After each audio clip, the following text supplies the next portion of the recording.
নমস্কার বন্ধুরা, শ্রাবণীর পঞ্চব্যঞ্জনে আপনাদের সকলকে জানাই স্বাগত। আশা করি আপনারা সকলেই সুস্থ আছেন, ভালো আছেন। কাল পৌষ সংক্রান্তি। পৌষ সংক্রান্তি মানেই পিঠে পার্বণ উৎসব। আর এই পিঠে পার্বণ উৎসব উপলক্ষে আজ আমি বানিয়ে ফেলব সরু চাকলি রেসিপি। পারফেক্ট জালিদার সরু চাকলি কীভাবে বানাতে হয় আজকে আমি সেটা আপনাদের সঙ্গে শেয়ার করব। এই সরু চাকলি খেতে যতটা সুন্দর হয় ততটাই নরম হয়।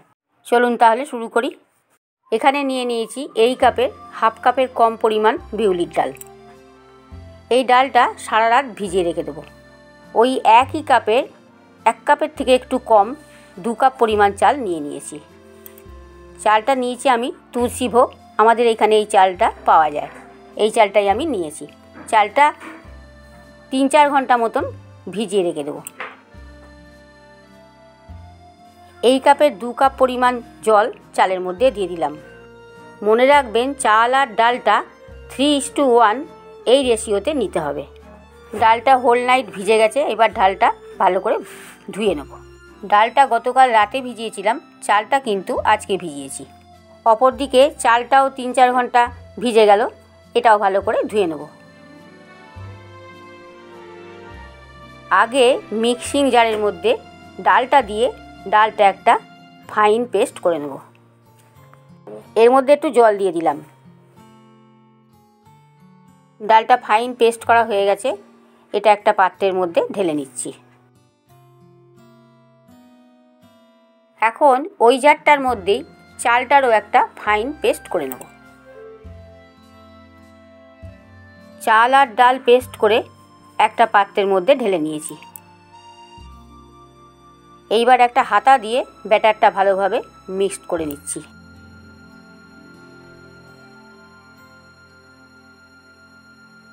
অল্প অল্প করে জল দিয়ে ব্যাটারটা একটু পাতলা করে নিচ্ছি, খুব ঘন আছে তো সেই জন্যে।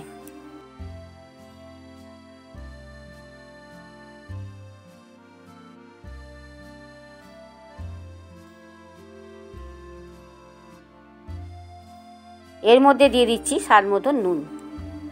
নুন দিয়ে ব্যাটারটার সঙ্গে মিশিয়ে নিলাম ভালো করে। গ্যাস অন করে চাটুতে তেল ব্রাশ করে আগে থাকতেই বসিয়ে দিয়েছিলাম।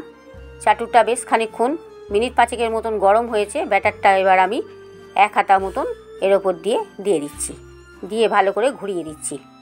এটা প্রথম খোলা বলে আমি একটু মোটা করেই করছি, কারণ প্রথম খোলা পরের খোলাটাও একটু গন্ডগোল পাকায়, সেই জন্যেই আমি একটু মোটা করে করছি।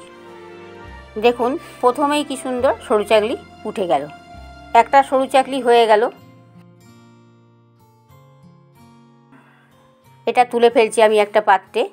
আরও 2টো করে আমি আপনাদের দেখাবো।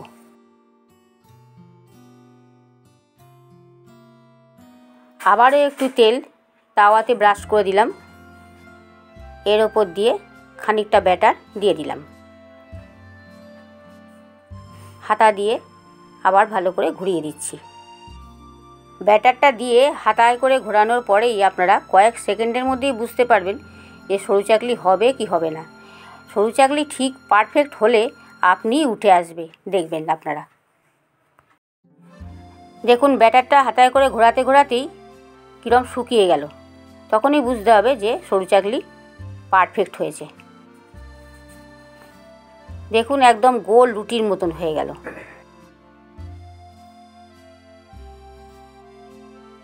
এক পিঠ সেঁকা হয়ে গেছে, অপর পিঠটা উল্টে দেবো।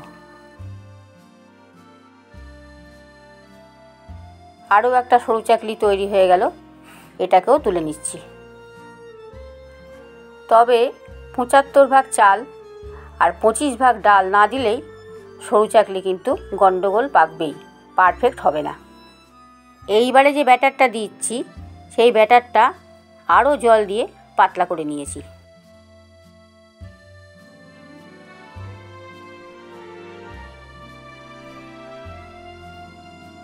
সরু চাকলি সম্পূর্ণ তৈরি হয়ে গেছে। নলেন গুড় দিয়ে সার্ভ করে নেব। এইভাবে কালকে পৌষ পার্বণের দিনে আপনারা সরু চাকলি বানিয়ে করে খেয়ে দেখবেন। ভালো লাগলে অবশ্যই একটা লাইক করে দেবেন। আর আমার এই চ্যানেলটা আপনাদের কাছে অনুরোধ রইল সাবস্ক্রাইব করবেন। শেয়ার করবেন, পাশে থাকা বেল আইকনটা ক্লিক করবেন যাতে সমস্ত রকম রান্নার নোটিফিকেশন আপনাদের কাছে পৌঁছে যায়। আর হ্যাঁ, আপনারা কেউ কমেন্ট করতে ভুলবেন না যেন। দেখুন কি নরম হয়েছে, যেন একটা কাগজের মতন লাগছে, আর কীরকম জালিদার হয়েছে দেখুন। সম্পূর্ণ ভিডিওটা না দেখলে আমি কাকে ধন্যবাদ জানাবো? তাই সম্পূর্ণ ভিডিওটা দেখবেন কিন্তু।